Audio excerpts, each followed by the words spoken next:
Évidemment, c'était Bellingham qui remplissait le rôle, donc évidemment ça allait. Mais ou même le Barça, dans les grandes années Barça, le faux neuf, c'était Messi.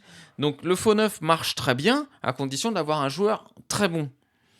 Là, évidemment, si tu fais un faux neuf avec Mayoulou, il a pas les qualités d'un Dembélé, que ce soit techniquement, hem, au niveau du pressing, au niveau des courses, au niveau, de la vision de jeu, évidemment.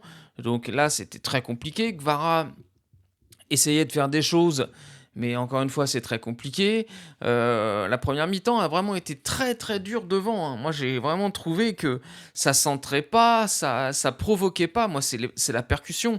Hein, je suis encore une fois, il y en a beaucoup qui aiment Barcola, je peux l'entendre, je peux le comprendre, mais il y a quand même, va quand même falloir ouvrir son dossier à un moment donné parce que les bons matchs de Barcola, alors oui, on se souviendra toujours qu'il a été, au début de la fameuse remontée qu'on a fait contre Manchester City, il y a pas de problème, c'est lui qui a apporté le 1er but sur les 4, il y a pas de souci. Mais moi, je trouve quand même que l'avoir dans l'équipe, c'est une chose, parce que je pense que c'est un profil qui peut correspondre à un certain, adversaire. Par exemple, je pense qu'il aura plus de possibilités contre le Bayern, mardi, que là, ce soir. Parce que le Bayern, on sait qu'ils vont avoir des phases de jeu, de possession, qui vont avoir la balle, qui vont être plus hauts.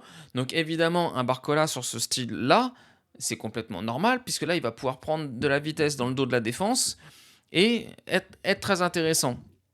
Mais contre un bloc bas, il faut arrêter.